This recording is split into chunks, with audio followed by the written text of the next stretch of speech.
Hello students, welcome back to the class. So now the next spectroscopic technique is NMR spectroscopy. Okay, NMR નું full form છે nuclear magnetic resonance spectroscopy. Generally એને શોર્ટમાં NMR spectroscopy તરીકે જ ઓળખવામાં આવે છે. So basically NMR એટલે કે ન્યુક્લિયર મેગ્નેટિક રેઝોનન્સ. હવે કોઈ પણ ન્યુક્લિયસ છે તો એનું પોતાનું કંઈક મેગ્નેટિક પ્રોપર્ટી દરેક ન્યુક્લિયસની કંઈક મેગ્નેટિક પ્રોપર્ટી હોય. ઓકે, મેગ્નેટિક પ્રોપર્ટી એટલે શું? તો કંઈક સેન્ટરમાં ન્યુટ્રોન અને પ્રોટોન પ્રેઝન્ટ હશે, આજુબાજુ ઇલેક્ટ્રોન મૂવ કરતા હોય, તો આના લીધે ચાર્જ જે ડિસ્ટ્રીબ્યુટ થયેલો છે એના લીધે દરેક ન્યુક્લિયસ છે કંઈક મેગ્નેટિક પ્રોપર્ટી બતાવશે. ઓકે, ડાયપોલ મોમેન્ટ બતાવે કે અંદર સેન્ટરમાં ન્યુક્લિયસની અંદર પોઝિટિવ ચાર્જ છે, બહાર ઇલેક્ટ્રોન મૂવ કરે છે, તો એની કંઈક ડાયપોલ મોમેન્ટ હશે, મેગ્નેટિક પ્રોપર્ટીઝ હશે. હવે જ્યારે આવા ન્યુક્લિયસને આપણે મેગ્નેટિક ફિલ્ડની અંદર મૂકીએ તો એ ન્યુક્લિયસમાં કઈ પ્રકારના ચેન્જીસ થાય છે એ આપણે અહીંયા ન્યુક્લિયર મેગ્નેટિક રેઝોનન્સ સ્પેક્ટ્રોસ્કોપીની અંદર મેઝર કરીશું. ઓકે, સો બેઝિકલી ન્યુક્લિયસને આપણે ક્યાં મૂકવાનું છે? મેગ્નેટિક ફિલ્ડની અંદર, અને એના લીધે જે કાંઈ પણ ઇફેક્ટ આવશે એ આપણે મેઝર કરશું. So nuclear magnetic resonance spectroscopy NMR સ્પેક્ટ્રોસ્કોપીની અંદર ન્યુક્લિયસને મેગ્નેટિક ફિલ્ડની અંદર મૂકવાનું. Then we will apply the electric field. Okay, electric field apply કરશું એટલે ઇલેક્ટ્રિક ફિલ્ડના લીધે શું થશે? તો કે ન્યુક્લિયસ જે કાંઈ પણ એનર્જી ઇલેક્ટ્રોમેગ્નેટિક વેવ્સમાંથી એબ્ઝોર્બ કરશે એને થોડાક ટાઈમમાં પાછું રીઇમિટ કરી દેશે, અને એ રીઇમિટ કરે જે એનર્જીને એ ન્યુક્લિયર NMR સ્પેક્ટ્રોસ્કોપીની અંદર મેઝર થાય છે. ઓકે, મેગ્નેટિક ફિલ્ડમાં મૂકેલા ન્યુક્લિયસ દ્વારા જે કાંઈ પણ ઇલેક્ટ્રોમેગ્નેટિક રેડિયેશન એબ્ઝોર્બ થશે અને એમાંથી જે રીઇમિટ થશે એ રીઇમિટ થયેલા રેડિયેશન, રીઇમિટ થયેલી એનર્જી NMR સ્પેક્ટ્રોસ્કોપીની અંદર મેઝર કરવામાં આવશે. સો બેઝિકલી NMR સ્પેક્ટ્રોસ્કોપીની મદદથી આપણે સ્ટ્રક્ચર જાણી શકીએ. ઓકે, કોઈ પણ મોલેક્યુલ છે એનું સ્ટ્રક્ચર કઈ રીતનું છે, રિએક્શન સ્ટેટ કઈ રીતનું છે, એનું 3 ડાયમેન્શનલ સ્ટ્રક્ચર કેવું હશે, કેમિકલ એન્વાયરમેન્ટ મોલેક્યુલનું કેવું છે. કેમિકલ એન્વાયરમેન્ટ એટલે શું? તો કે એની આજુબાજુ કેવા મોલેક્યુલ્સ પ્રેઝન્ટ છે, કેવા ફંક્શનલ ગ્રુપ કઈ રીતના ગોઠવાયેલા છે, એ બધું આપણે NMR સ્પેક્ટ્રોસ્કોપીની મદદથી જાણી શકીએ. સો બેઝિકલી સ્પેશિયલ અરેન્જમેન્ટ કઈ પ્રકારની છે, ઓકે, કયા ગ્રુપ કઈ બાજુ કઈ જગ્યાએ પ્રેઝન્ટ છે એક્ઝેક્ટલી, એ NMR સ્પેક્ટ્રોસ્કોપીની મદદથી ખબર પડે. સો ન્યુક્લિયર સ્પિન. ઓકે, કોઈ પણ ન્યુક્લિયસ છે એની પોતાની કંઈક સ્પિન હોય. ઓકે, જનરલી ન્યુટ્રોન છે, પ્રોટોન છે, ઇલેક્ટ્રોન છે, એ પોતાની એક્સિસ ઉપર સ્પિનિંગ કરતા હોય. ઓકે, ઘૂમતા રહેતા હોય હંમેશા. તો એ સ્પિન છે એ દરેક ઇન્ડિવિજ્યુઅલ પ્રોટોન, ન્યુટ્રોન અને ઇલેક્ટ્રોન્સ બધાની પાસે કંઈક સ્પિન હશે. હવે ઓવરઓલ નેટ સ્પિન આપણે કોઈ ન્યુક્લિયસની જોતી હોય તો ન્યુક્લિયસની અંદર શું પ્રેઝન્ટ હશે? પ્રોટોન અને ન્યુટ્રોન. એટલે કે ન્યુક્લિયસની નેટ સ્પિન કેટલી છે એ જોવું હોય તો પ્રોટોન અને ન્યુટ્રોનની સ્પિન ઉપરથી આપણે ડિટરમાઇન કરી શકીએ છીએ. સો એમાં 3 અલગ અલગ રૂલ્સ છે નેટ સ્પિન માટેના. ફર્સ્ટ શું છે? તો કે નંબર ઓફ ન્યુટ્રોન્સ એન્ડ પ્રોટોન્સ બંનેના નંબર કેવા હોય? ઇવન. એટલે કે બંને છે એના નંબર્સ ઇવન હશે તો કે એની નેટ સ્પિન કેવી હશે? 0, કેમ કે એકબીજાને નલિફાઈ કરી દેશે. ન્યુટ્રોન જેટલા છે એટલા જ પ્રોટોન છે અને બંને કેવા છે? ઇવન નંબરમાં છે, એટલે કે બંનેની સ્પિન છે એકબીજાને નલિફાઈ કરી દેશે. So no net spin. Then if the number of neutrons plus number of protons બંનેનો સરવાળો છે ઓડ છે, એનો મિનિંગ શું? કોઈ એક ઓડ હશે અને કોઈ એક ઇવન હશે. અને ન્યુટ્રોનના નંબરનો ઓડ હોય તો પ્રોટોનના ઇવન હશે, અને પ્રોટોનના ઓડ હોય તો ન્યુટ્રોનના ઇવન નંબરમાં પ્રેઝન્ટ હશે. તો એની નેટ સ્પિન કેવી થશે? તો કે હાફ ઇન્ટિગર જેટલી થશે. કેમ કે બેની પેર બનાવી તો પણ એક ન્યુટ્રોન અથવા તો એક પ્રોટોન છે એ એમાં બચી જશે, કેમ કે એના બંનેનો સરવાળો કેટલો છે? ઓડ છે એટલે. બરાબર, તો ઓડ નંબરમાં જ્યારે હશે ન્યુટ્રોન અને પ્રોટોન બંનેનો સરવાળો, ત્યારે હાફ ઇન્ટિગર જેટલી સ્પિન મળશે. હાફ ઇન્ટિગર એટલે 1/2 ઓર 3/2 ઓર 5/2, આ રીતની હાફ ઇન્ટિગર સ્પિન આપણને જોવા મળશે. થર્ડ છે number of proton and neutron બંને ઓડ હશે, બંનેનો સરવાળો કેવો થશે? ઇવન થશે, પણ બંનેના નંબર કેવા છે? ઓડ છે, એટલે એની જે સ્પિન છે એક ન્યુટ્રોન વધશે, બેનું પેરિંગ થાય તો એક ન્યુટ્રોન વધે અને એક પ્રોટોન વધે. તો બંનેનું જે ઓવરઓલ સ્પિન છે ન્યુક્લિયસની કેવી હશે? તો કે ઇન્ટિગર સ્પિન હશે, એટલે કે 1, 2, 3 એ રીતની નેટ સ્પિન હશે ન્યુક્લિયસની. Okay, so this are the rules for the net spin of any nucleus. Now splitting of energy level in magnetic field. હવે જ્યારે આપણે ન્યુક્લિયસ છે એ મેગ્નેટિક ફિલ્ડમાં ન હોય ત્યારે એનું ઓરિએન્ટેશન ગમે તે બાજુ હોય. ઓકે, ગમે તે બાજુએ એની સ્પિન છે એ પ્રેઝન્ટ હોય, પણ જ્યારે આપણે એને મેગ્નેટિક ફિલ્ડની અંદર મૂકશું તો એની એનર્જીમાં થોડો ઘણો ચેન્જ આવશે અને મેગ્નેટિક ફિલ્ડની ઇફેક્ટના લીધે એના અલગ અલગ ઓરિએન્ટેશન્સ જોવા મળશે. સો બેઝિકલી આપણે પોસિબલ ઓરિએન્ટેશન કેટલા છે એ કેના ઉપર ડિપેન્ડ કરશે? તો કે possible orientation is equal to 2i + 1. અહીંયા i છે એ શું છે? તો કે ઓવરઓલ સ્પિન, ન્યુક્લિયસની જે ટોટલ નેટ સ્પિન છે એ એટલે i. ઓકે, સો 2i + 1 ઉપરથી આપણને ટોટલ ઓરિએન્ટેશન ખબર પડે. ફોર એક્ઝામ્પલ આપણે 1/2 સ્પિન લઈએ, બરાબર. 1/2 સ્પિન હોય એવું ન્યુક્લિયસનું કેટલા ઓરિએન્ટેશન પોસિબલ છે એ આપણે કન્સિડર કરવું હોય તો અહીંયા આઈની જગ્યાએ 1/2 વેલ્યુ મૂકી દેવાની. સો આઈની જગ્યાએ 1/2 મૂકશું તો આપણને પોસિબલ ઓરિએન્ટેશન કેટલા મળશે? 2. એટલે કે જ્યારે એક્સટર્નલ એનર્જી અપ્લાય કરવામાં નથી આવતી, મેગ્નેટિક ફિલ્ડમાં મૂકતા નથી, ત્યારે એનર્જી લેવલ સરખું જ હશે. ગમે તે હોય ન્યુક્લિયસ, એનું એનર્જી લેવલ સરખું હશે જ્યારે નો ફિલ્ડ અપ્લાઇડ. ઓકે, અહીંયા ફિગરમાં તમે જોઈ શકો છો. પણ જેવું મેગ્નેટિક ફિલ્ડ અપ્લાય કરીએ એટલે 2 ટાઈપના ઓરિએન્ટેશન જોવા મળે. ઓકે, મેગ્નેટિક ફિલ્ડમાં આપણે ન્યુક્લિયસને મૂકશું એટલે એમાં 2 ટાઈપના ઓરિએન્ટેશન જોવા મળશે. એક તો નેગેટિવ 1/2, ઓકે, -1/2 સ્પિન જોવા મળે અથવા તો +1/2. તો 2 ટાઈપના એનર્જી લેવલ અલગ અલગ જોવા મળશે જ્યારે આપણે એને મેગ્નેટિક ફિલ્ડની અંદર મૂકશું. એટલે કે જે એની ડાયરેક્શન છે એ કઈ બાજુ હોય એના ઉપરથી આધાર રાખે. જો મેગ્નેટિક ફિલ્ડની અંદર એ મેગ્નેટિક ફિલ્ડની ડાયરેક્શનમાં જ પ્રેઝન્ટ હોય તો એમાં +1/2 હશે, અને જો મેગ્નેટિક ફિલ્ડની ઓપોઝિટ ડાયરેક્શનમાં જો ન્યુક્લિયસ ઓરિએન્ટેડ થયેલું હોય તો એ -1/2 સ્પિન બતાવે છે. ઓકે, સો માઇનસ અને +1/2 અને -1/2 બે અલગ અલગ ઓરિએન્ટેશન્સ જોવા મળશે ન્યુક્લિયસને જ્યારે આપણે ઇલેક્ટ્રિક ફિલ્ડની અંદર મૂકશું ત્યારે, મેગ્નેટિક ફિલ્ડની અંદર મૂકશું ત્યારે. ઓકે, સો બે અલગ અલગ ઓરિએન્ટેશનમાં ગોઠવાયેલું હોઈ શકે nucleus. Now the absorption of radiation by nucleus in magnetic field. હવે આપણે મેગ્નેટિક ફિલ્ડની અંદર જ્યારે ન્યુક્લિયસને મૂકશું અને પછી બહારથી એને એનર્જી અપ્લાય કરશું તો એનું એબ્સોર્પ્શન થશે ન્યુક્લિયસ દ્વારા. Okay, classical view of the behaviour of nucleus, behaviour of charged particles in magnetic field. Okay, અહીંયા આપણે શું જોવાનું છે? તો કે ચાર્જડ પાર્ટિકલ્સ એટલે કે ન્યુક્લિયસને જ્યારે આપણે મેગ્નેટિક ફિલ્ડમાં મૂકી છે તો એનું બિહેવિયર કેવું છે. હવે ઇનિશિયલી ન્યુક્લિયસની સ્પિન છે એ જો અહીંયા તમે નીચે જોઈ શકો છો ફિગરમાં, લેફ્ટ સાઈડમાં જે છે એ શું છે? તો કે ફ્રી ફોર્મમાં જ્યારે ન્યુક્લિયસ હોય, મેગ્નેટિક ફિલ્ડમાં ન મૂક્યું હોય ત્યારે એની સ્પિન કોઈ પણ બાજુએ હોઈ શકે છે. પણ જ્યારે આપણે એને મેગ્નેટિક ફિલ્ડ અપ્લાય કરીએ છીએ તો ન્યુક્લિયસની સ્પિન છે એ કોઈ પર્ટિક્યુલર ડાયરેક્શનમાં ગોઠવાશે મેગ્નેટિક ફિલ્ડની અંદર, અને એને કહેવાય લોઅર એનર્જી લેવલ. ઓકે, એકદમ લોઅર એનર્જી લેવલમાં જે ફોર્મમાં જે બાજુ સ્પિન રહી શકે એ બાજુ સ્પિન ગોઠવાશે કે જેના લીધે ન્યુક્લિયસનું એનર્જી લેવલ છે એ સૌથી લોએસ્ટ આવે. સો જ્યારે આપણે મેગ્નેટિક ફિલ્ડની અંદર ન્યુક્લિયસને રાખશું તો એ લોઅર એનર્જી લેવલમાં ગોઠવાશે. નાવ એનું સ્પિનિંગ એના અક્ષ ઉપર કન્ટિન્યુઅસલી એનું સ્પિનિંગ તો ચાલુ જ હશે. જ્યારે આપણે બહારથી ઇલેક્ટ્રિક ફિલ્ડ અપ્લાય કરશું તો energy is absorbed by the nucleus. Okay, energy જ્યારે મળશે આ ન્યુક્લિયસને તો એ એનર્જીનું એબ્સોર્પ્શન કરી અને ન્યુક્લિયસની સ્પિન છે એમાં ચેન્જીસ આવશે, કેમ કે એની પાસે એનર્જી વધારે આવી ગઈ છે. સો હાયર એનર્જી લેવલમાં જતું રહેશે ન્યુક્લિયસ અને એની સ્પિનની ડાયરેક્શન છે મેગ્નેટિક ફિલ્ડની ઓપોઝિટ ડાયરેક્શનમાં થઈ જશે. ઓકે, સો જ્યારે ન્યુક્લિયસ એક્સટર્નલ એનર્જી એબ્ઝોર્બ કરશે તો એની સ્પિન છે એ ચેન્જ થઈ જશે અને એનું સ્પિનનું ડાયરેક્શન છે એ ચેન્જ થઈ જશે. સો મેગ્નેટિક ફિલ્ડની ડાયરેક્શનમાં જે સ્પિન ગોઠવાયેલી હતી લોઅર એનર્જી લેવલમાં એ હવે હાયર એનર્જી લેવલમાં આવશે ત્યારે મેગ્નેટિક ફિલ્ડની ઓપોઝિટ ડાયરેક્શનમાં ગોઠવાઈ જશે.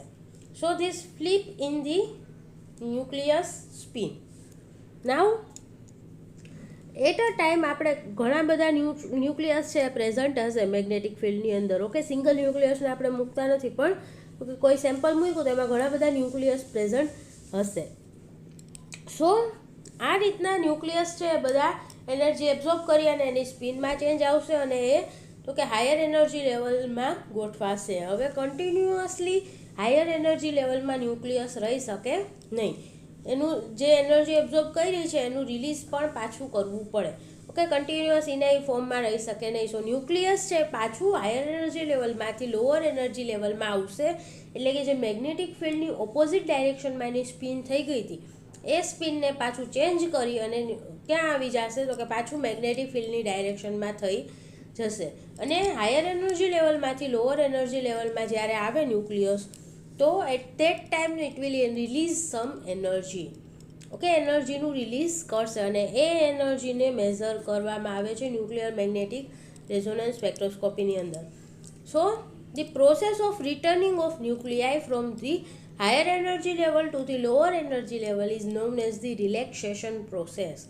કાને કહેવાય રિલેક્સેશન પ્રોસેસ કે લોઅર એનર્જી લેવલમાં એકદમ રિલેક્સ્ડ ફોર્મમાં છે એમ કહી શકાય.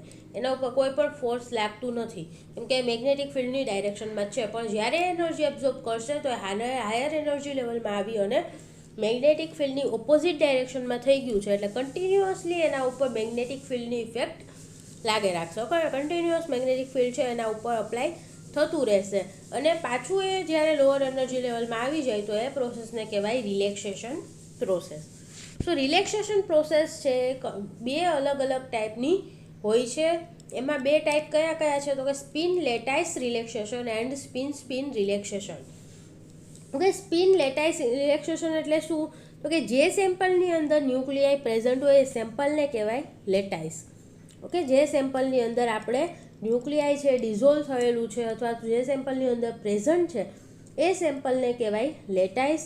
હવે લેટાઇસ અને ન્યુક્લિયાઈ બંને ન્યુક્લિયાઈ છે લેટાઇસની અંદર પ્રેઝન્ટ હશે તો એનું વાઇબ્રેશનલ રોટેશનલ કંઈક ફ્રીક્વન્સી હશે. વાઇબ્રેશન અને રોટેશન છે એ કન્ટિન્યુઅસ થતું રહેતું હશે. નાઉ મેગ્નેટિક ફિલ્ડની અંદર આ રીતનું થયું ત્યારે લેટાઇસ છે શું કરશે તો કે એનર્જી લૂઝ કરવા માટે ન્યુક્લિયસને પ્રેરશે. ઓકે, ન્યુક્લિયસના એનર્જી લોસ માટે આ લેટાઇસ છે રિસ્પોન્સિબલ હશે. સો the components of the lattice field can interact with the nuclei in the higher energy state and cause them to lose the energy. Okay, લેટાઇસના component છે higher energy લેવલમાં જે આપણું nucleus છે એની યારે ઇન્ટરેક્ટ કરશે અને એને એનર્જી લોસ કરવા માટે એની એનર્જી લોસ માટે રિસ્પોન્સિબલ છે. સો ન્યુક્લિયસ છે એનર્જી લોસ થશે એને nucleus loses the increases the amount of vibrational and rotational with the lattice. Okay, the energy that the nucleus lose nucleus જે કંઈ પણ એનર્જી લૂઝ કરશે એના લીધે શું થશે તો કે લેટાઇસની અંદર વાઇબ્રેશન અને રોટેશન જે કંઈ પણ થતું હતું એની ફ્રીક્વન્સી વધી જશે કેમ કે એનર્જી એને મળશે. ન્યુક્લિયસમાંથી એનર્જી નીકળશે તો ન્યુક્લિયસ ક્યાં પ્રેઝન્ટ છે લેટાઇસની અંદર. સો એ એનર્જી કોને મળશે લેટાઇસને અને એના લીધે શું થશે તો કે લેટાઇસનું ટેમ્પરેચર ઇન્ક્રીઝ થશે. સો સ્પિન લેટાઇસ રિલેક્સેશન એટલે કે લેટાઇસ છે જેની અંદર સેમ્પલ ડિઝોલ્વ આપણું ન્યુક્લિયસ પ્રેઝન્ટ છે એ સેમ્પલને કહેવાય લેટાઇસ અને જે સેમ્પલની અંદર ન્યુક્લિયાઈ પ્રેઝન્ટ છે it is known as the lattice અને લેટાઇસ છે એ સેમ્પલના આપણા ન્યુક્લિયાઈના એનર્જી રિલીઝ માટે રિસ્પોન્સિબલ છે. સો આ પ્રોસેસને કહેવાય spin lattice relaxation. Then spin relaxation. Spin relaxation એટલે શું? આમાં નેબરિંગ ન્યુક્લિયસની વચ્ચે ઇન્ટરેક્શન થશે. ઓકે, બે ન્યુક્લિયસ એકબીજાની બાજુમાં પ્રેઝન્ટ છે તો બંનેની પોતપોતાની ઇન્ડિવિજ્યુઅલ સ્પિન હશે અને સ્પિન રિલેક્સેશનની અંદર શું થાય તો કે એક ન્યુક્લિયસ છે એક્સાઇટેડ સ્ટેટમાં છે બીજું એના લોઅર એનર્જી લેવલમાં છે તો એ બંને એકબીજાને ઇન્ટરેક્ટ કરશે અને બંને વચ્ચે એનર્જીનું ટ્રાન્સફર થશે. જે હાયર એનર્જી લેવલમાં ન્યુક્લિયાઈ છે એની એનર્જી ટ્રાન્સફર કરશે કોને તો કે લોઅર એનર્જી લેવલમાં જે ન્યુક્લિયાઈ છે એ ન્યુક્લિયાઈને. એટલે કે જે નેટ ચેન્જ કાંઈ થશે નહીં એનર્જી સ્ટેટમાં. ઓકે, નેટ આખું જે સેમ્પલ છે એનું એનર્જી સ્ટેટ સેમ જ રહેશે કેમ કે એક ન્યુક્લિયાઈમાંથી એનર્જીનું ટ્રાન્સફર થયું બીજા ન્યુક્લિયાઈમાં અને જે એક્સાઇટેડ હતો એના ગ્રાઉન્ડ સ્ટેટમાં આવી જશે અને જે ગ્રાઉન્ડ સ્ટેટમાં ન્યુક્લિયાઈ પ્રેઝન્ટ હતું એના એક્સાઇટેડ સ્ટેટની અંદર આવી જશે. So this process is known as the spin relaxation. આપણે જે ન્યુક્લિયાઈનું રિલેક્સેશન કરાવતું એ ન્યુક્લિયાઈનું રિલેક્સેશન આમાં થઈ જશે પણ બીજો ન્યુક્લિયાઈ છે એના હાયર એનર્જી લેવલમાં આવી જશે. Now the next is the nuclear shielding. Nuclear shielding કોને કહેવાય? તો કે ન્યુક્લિયસની આસપાસ કન્ટિન્યુઅસલી ઇલેક્ટ્રોન મૂવમેન્ટ કરતા હોય છે, અને આ ઇલેક્ટ્રોનના લીધે શું થશે તો કે જે અપ્લાઇડ મેગ્નેટિક ફિલ્ડ છે એ એઝ ઇટ ઇઝ ફોર્મમાં ન્યુક્લિયસ સુધી પહોંચતું નથી, કેમ કે ઇલેક્ટ્રોન્સ ન્યુક્લિયસની આસપાસ મૂવમેન્ટ કરે છે કન્ટિન્યુઅસલી. ન્યુક્લિયસની આસપાસ ઘણા બધા ઇલેક્ટ્રોન્સ પ્રેઝન્ટ હશે, તો જે અપ્લાઇડ મેગ્નેટિક ફિલ્ડ છે એને એઝ ઇટ ઇઝ ફોર્મમાં ન્યુક્લિયસ સુધી પહોંચવા દેતું નથી. તો આ પ્રોસેસને કહેવાય ન્યુક્લિયર શિલ્ડિંગ. ઓકે, કે ન્યુક્લિયસનું શિલ્ડિંગ એટલે કે આજુબાજુ કંઈક લેયર થઈ ગયું હોય એને શિલ્ડિંગ કહેવાય. એટલે ન્યુક્લિયસની આજુબાજુ ઘણા બધા ઇલેક્ટ્રોન્સ પ્રેઝન્ટ છે કે જે મેગ્નેટિક ફિલ્ડ જે અપ્લાય કરેલું છે એને એટલી જ સ્ટ્રેન્થમાં ન્યુક્લિયસ સુધી પહોંચવા દેતું નથી. સો ન્યુક્લિયર શિલ્ડિંગ છે એ પણ એક અહીંયા એમને માર સ્પેક્ટ્રોસ્કોપીમાં અફેક્ટ કરશે કે ન્યુક્લિયર શિલ્ડિંગની ઇફેક્ટ છે એના લીધે આપણે શું કરવું પડે તો કે મેગ્નેટિક ફિલ્ડની સ્ટ્રેન્થ વધારે આપવી પડે. ઓકે, જેટલું આપણે મેગ્નેટિક ફિલ્ડ ન્યુક્લિયસ સુધી પહોંચાડવું છે એના કરતાં વધારે મેગ્નેટિક ફિલ્ડ અપ્લાય કરવું પડે તો ન્યુક્લિયસ સુધી એટલા પ્રમાણમાં ન્યુક્લિયર ફિલ્ડની ઇફેક્ટ પહોંચશે. મેગ્નેટિક ફિલ્ડની ઇફેક્ટ એટલા અમાઉન્ટમાં ન્યુક્લિયસ સુધી પહોંચવા માટે આપણે વધારે મેગ્નેટિક ફિલ્ડ અપ્લાય કરવું પડે. So this process is known as the chemical shift. કે ન્યુક્લિયર શિલ્ડિંગ ઇફેક્ટના લીધે આપણે જે કાંઈ પણ અસર થાય છે મોલેક્યુલમાં મેગ્નેટિક ફિલ્ડમાં અપ્લાઇડ મેગ્નેટિક ફિલ્ડમાં એને કહેવાય chemical shift. And chemical shift is the function of nucleus and its environment. Okay, chemical shift કેના લીધે થાય છે તો કે ન્યુક્લિયસ અને એના આજુબાજુના એન્વાયરમેન્ટના લીધે કેમિકલ શિફ્ટ જોવા મળે છે.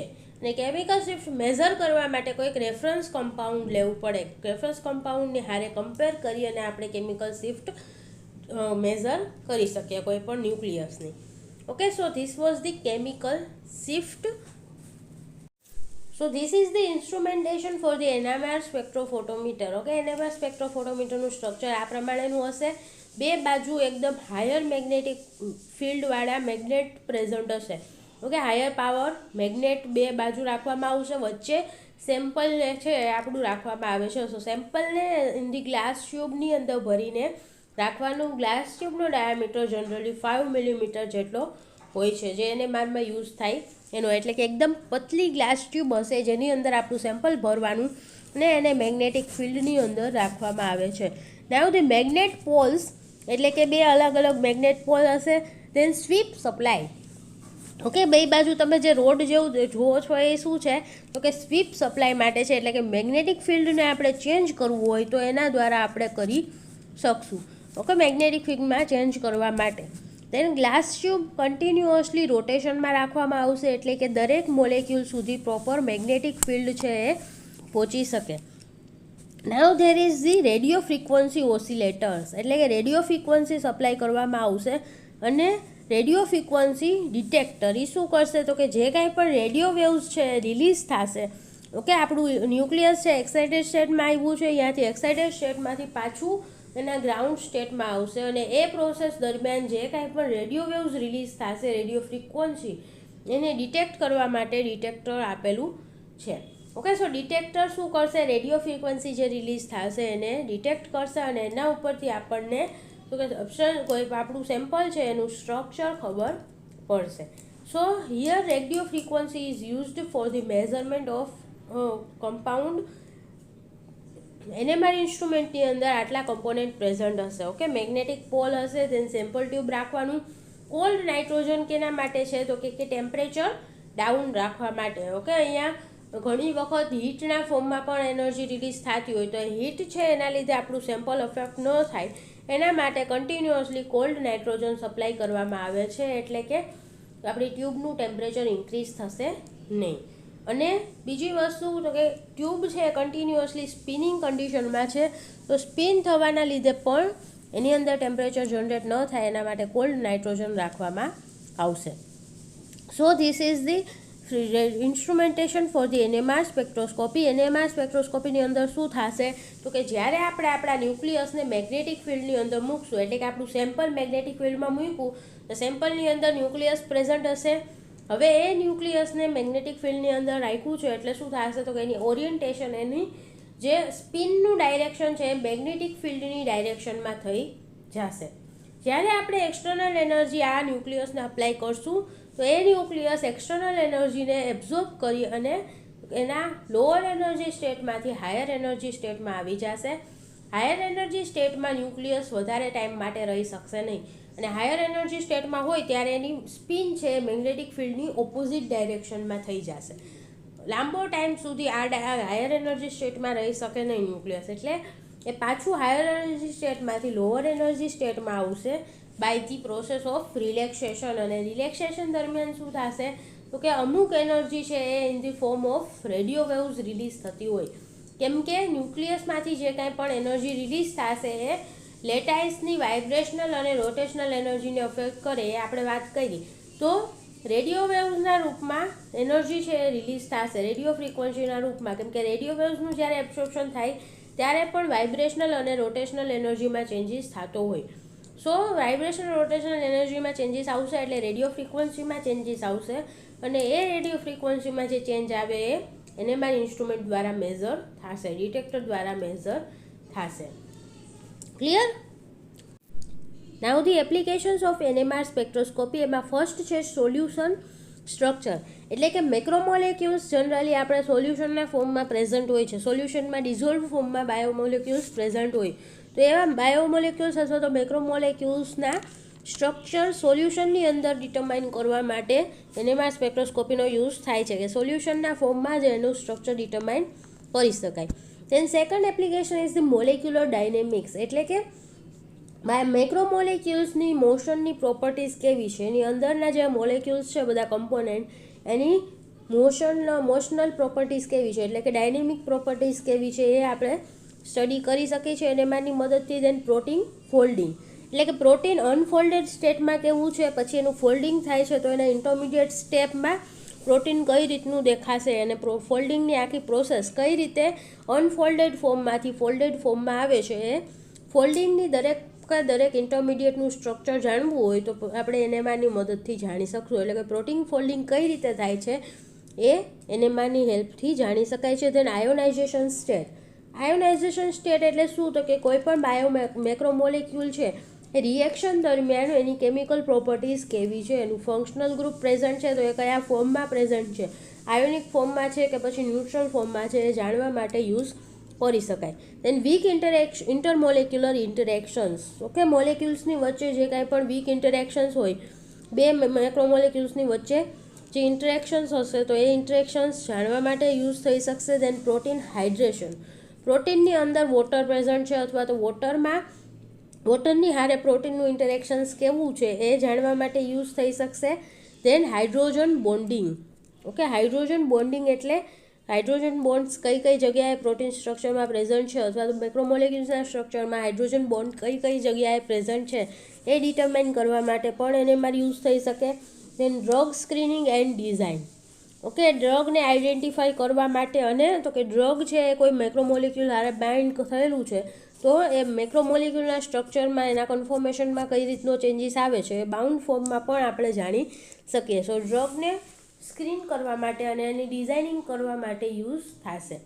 દેન નેટિવ મેમ્બ્રેન પ્રોટીન, એટલે કે નેટિવ એટલે કે એના નેચરલ ફોર્મમાં મેમ્બ્રેન પ્રોટીન્સ ક્યાં પ્રેઝન્ટ હોય તો કે મેમ્બ્રેનની અંદર પ્રેઝન્ટ હોય છે જનરલી. ઓકે, મેમ્બ્રેનની ઉપર હોય અથવા તો મેમ્બ્રેનની અંદર પ્રેઝન્ટ હોય. તો મેમ્બ્રેન પ્રોટીન છે એને મેમ્બ્રેનની અંદર જ આપણે એનું સ્ટ્રક્ચર જાણવું હોય એઝ ઇટ ઇઝ ફોર્મમાં કે નેટિવ ફોર્મમાં, એના મેમ્બ્રેનની અંદર એ કયા ફોર્મમાં છે તો એ જાણવા માટે પણ યુઝ થઈ શકે. જો પ્રોટીનને આપણે મેમ્બ્રેનમાંથી આઇસોલેટ કરી તો એનું આજુબાજુનું એન્વાયરમેન્ટ ચેન્જ થઈ જાય અને એનું સ્ટ્રક્ચર પછી ડિટરમાઇન કરવામાં આવે તો એઝ ઇટ ઇઝ આપણને મળે નહીં. પણ મેમ્બ્રેનની અંદર જ્યારે પ્રોટીન પ્રેઝન્ટ છે તો આજુબાજુના એન્વાયરમેન્ટના લીધે એના સ્ટ્રક્ચર કયા પ્રકારનું છે એ જાણવા માટે યુઝ થઈ શકે. પછી કોઈ ટ્રાન્સમેમ્બ્રેન પ્રોટીન છે તો એના કેટલા ડોમેન છે, કઈ રીતનું ગોઠવાયેલું છે એ પણ આપણે જાણી શકશું.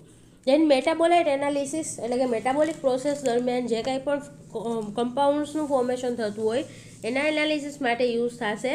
કેમિકલ એનાલિસિસ, એટલે કે chemical identification and conformational analysis of chemicals. કે કેમિકલ્સ નેચરલ કેમિકલ હોય કે પછી સિન્થેટિક કેમિકલ હોય, એના એનાલિસિસ માટે યુઝ થશે NMR સ્પેક્ટ્રોસ્કોપી. દેન મટીરિયલ સાયન્સ, એટલે કે કોઈ પોલિમર છે જો પોલિમર રિલેટેડ રિસર્ચ કરવું હોય કેમેસ્ટ્રીમાં, ફિઝિક્સમાં, તો એમાં પણ યુઝ થશે. કોઈ મટીરિયલ્સ રિલેટેડ રિસર્ચ કરવું હોય તો એના માટે પણ એનએમઆર યુઝ થશે. એટલે બેઝિકલી એનએમઆર સ્પેક્ટ્રોસ્કોપી દરેક ફિલ્ડની અંદર યુઝ થાય છે, weather it is chemistry, physics છે કે કેમેસ્ટ્રી છે કે પછી બાયોલોજિકલ ફિલ્ડ છે, દરેક ફિલ્ડની અંદર યુઝ થશે NMR spectroscopy. Clear? So thank you so much students for watching this video, and if you have any doubt then please ask in the comment box. Thank you.